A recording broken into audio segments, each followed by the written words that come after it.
here from Tonkadale, and today we're touring our perennial department. We're out here on the north side of the building. We have a glorious selection of beautiful perennials. Let's get started. All right, we're here at the front of the store with this beautiful astilbe. This one's called Vision's Volcano, and it has this hot pink flower that almost looks like a feather or a plume. These are going to be great in shade or part sun. Morning sun is great. They do need a lot of water, so make sure when you're planting them in the garden, you're watering well all through the season to get them established. Astilbe are also deer resistant, so that makes them really awesome contributor to the garden. Here we are in the sedum section. Sedum are an excellent plant for Minnesota landscapes. They're drought tolerant.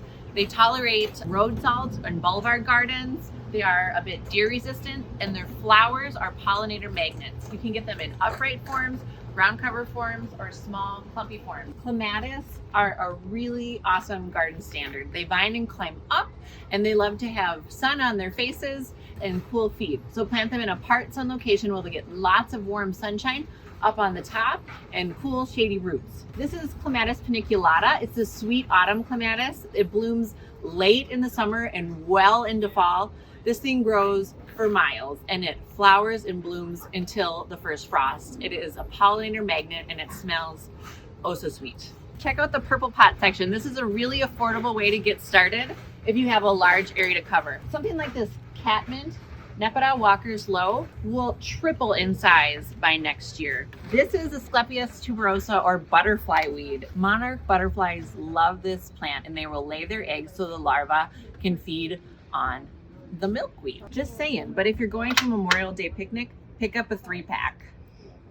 Here we are with the Asclepios Incarnata, or common milkweed. This one is called Cinderella.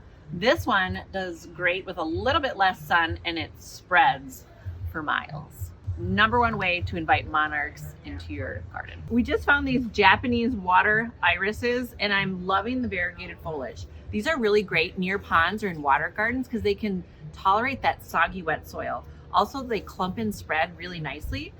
You have these gorgeous purple blooms, and the bonus is the variegated foliage. It doesn't look like much now, but every sunny garden must have Monarda. It is by far my favorite for attracting bees and hummingbirds. I love to sit on my front porch and drink my coffee and watch the hummingbirds buzz in. They get these beautiful, fuzzy, red, pink, purple flowers late in the summer, well into fall. Here we are with an overlooked perennial. It's the Mook Denia. This one is great for a very shady spot. It clumps and spreads and just creates this beautiful mass of really interesting shiny foliage with red edges that intensify into the fall. I love this because it's so simple and easy to care for. You can put it in a difficult to maintain area to take care of some of those rowdy weeds. I am obsessed with this giant heuchera. It's the Grande Amethyst heuchera, or coral bells. And look at this. They have these really adorable fuzzy flower stalks, and little tiny bees love to visit these flowers.